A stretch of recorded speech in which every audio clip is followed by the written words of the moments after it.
from Albany. I am Senator Roxanne Persaud, chairperson of the Social Services Committee. Today, here in Albany, we have a lobby day. And before we kick off the lobby day, I have a special guest who will be speaking with me today in this conversation with Senator Roxanne Persaud. And her name is Michelle Jackson, and she's the executive director of the Human Services Council of New York. And she will be discussing the human service sector and all things human services. You know, we love to say human service is like the best thing to be part of because it's a sector where you're uplifting people. You know, you're not just like doing some fly by night thing. You're really trying to improve the lives of people. So Michelle, thank you for being here this morning. Before we start, we get into everything human services. Tell us about you and what got you to this space. Great. Well, good morning, and thanks so much for having me, and thanks for sponsoring our Advocacy Day. Today, I'm representing the Human Services Council. We represent about 180 nonprofits across New York, and how I got there or here is I've actually been at HSC for 18 years. It was one of my starter jobs after school, after Wow. finishing law school, and I love our members. Our members serve people from all walks of life. We do senior services, mental health, helping people through some of the worst days of their lives, and also making our communities better. And our organizations just do the coolest work in communities. You know, they're helping people with reentry programs. They're expanding after school and daycare.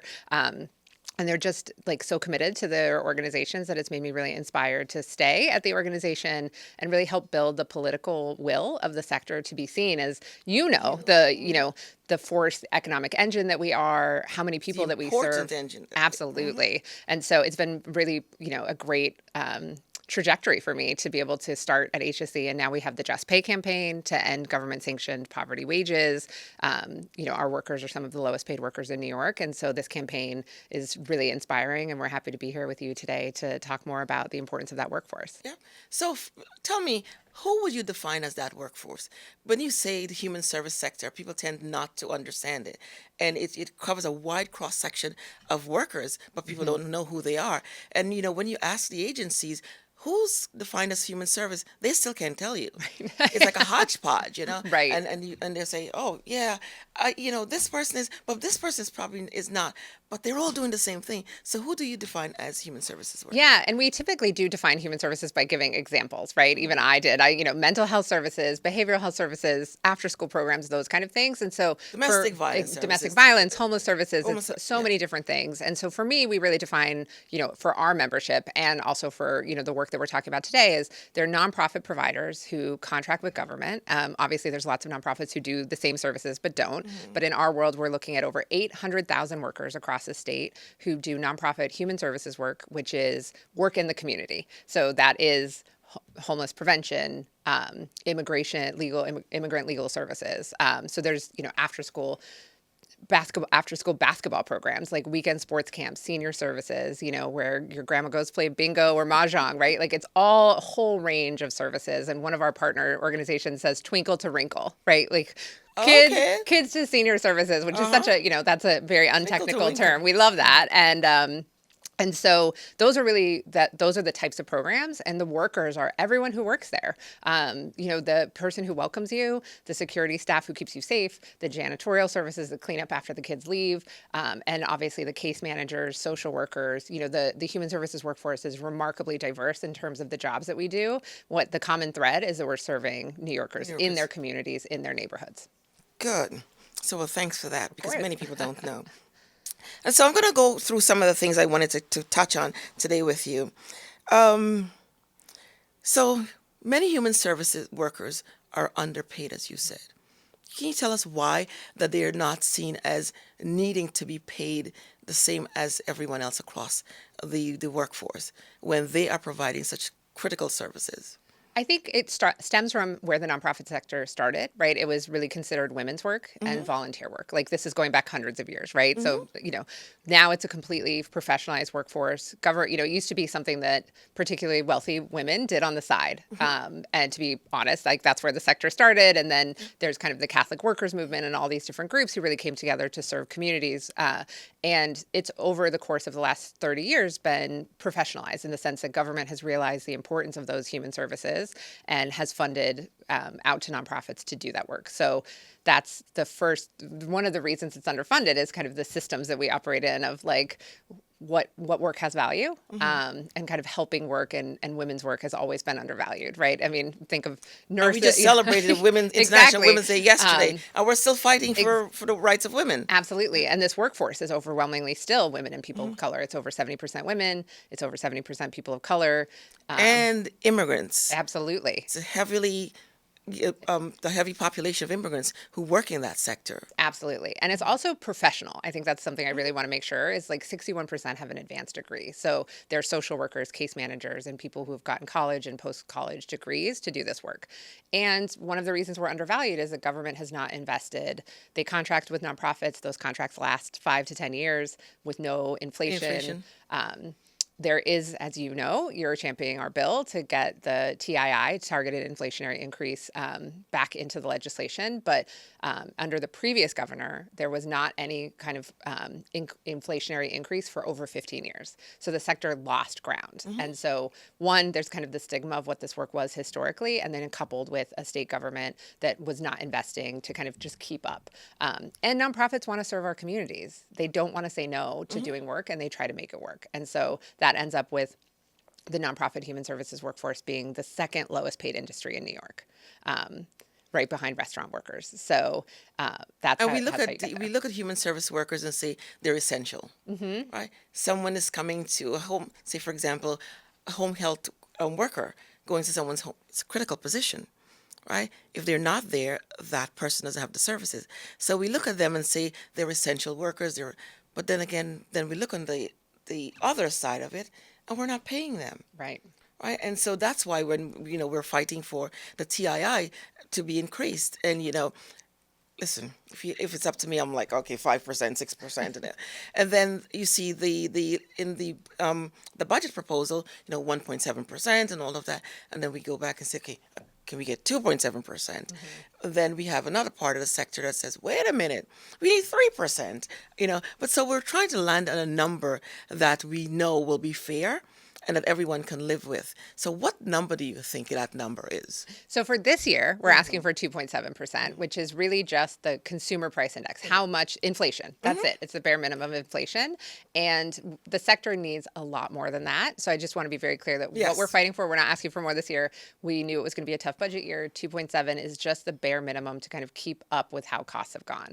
But, and thanks to the bill that you're sponsoring and your advocacy, we really also want to talk to the legislature and the governor about how to achieve real wage equity. So 2.7 helps us kind of stay where we need to go and help people eliminate the worst impacts of inflation, but there needs to be a more investment, and I think the state really has to focus on how they do these contracts and how we value those essential workers. Right. And we have a problem also in the sector because we're underpaying them. You're unable to maintain the workforce. And so it's a revolving door now because people are like, I can go to a fast food restaurant and make Yeah. more money. Why should I have, college loans to pay back and I'm not being underpaid? So how do you address that? Yeah, that is a huge problem. And, we meet with workers who are making, $36,000, $45,000, $50,000 a year. And you could go be a manager at a big box store and make more than that and not meet people on the workload would be a little different, right? Not to say that those aren't hard jobs, but, to be a social worker in homeless services versus, and get paid $10,000 more to go be a manager at a store. People are making those choices, or we're really also considered a training ground for government. A lot of people That's right. work in the nonprofit sector and then move on. And I would say the problem with that is if we take a step back, the nonprofit sector is an economic engine. These are they could be good quality jobs in our communities. They're not going to be outsourced. They're not going to be completely taken over by AI or No, moved they away. So cannot be. right. So they're good community jobs. They also are work supports. So people are able to go to work because of childcare, because they know that their aging relative has a place to go where they can socialize, where someone's getting home delivered meals. So even if you're, doing well and you're like, oh, I'm not going to, need eviction prevention services or mental health services, there are so many many other family and work things. supports. And as we learned during the pandemic, a lot of people, it doesn't matter how much money you have. People have bad days. People have bad circumstances. And so mental health services, behavioral health, home delivered meals, food pantries, those things are for everybody, and you never know when you're going to be in need of them. So this is a huge infrastructure to New York, and so we have to first value that, and then I think we can begin to value the wages of those workers. And we do have a high turnover rate, and that means that people are not getting the best quality of services when there's open positions and case managers change over every 6 months or a year. And so what we really need is for the government to completely understand that how we treat these workers matters to the whole Whole economy economy. of New York. That is so true. So talk about you're leading the push, you know, on just pay.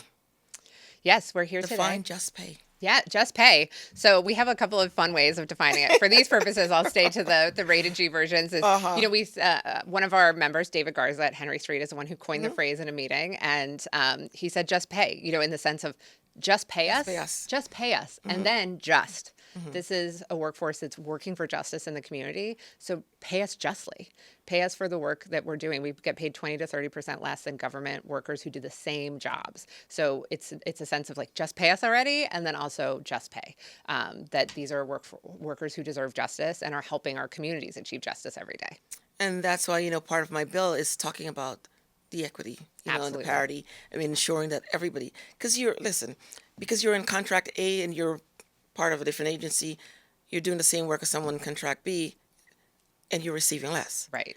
Well, why should you receive less? Because we're all doing the same thing. Um, Yeah. and it made absolutely no sense to me. And I think when we started this is, oh my gosh, how many years ago now? We've been trying to fight this. Yes. 4 or 5. Yeah. Yeah.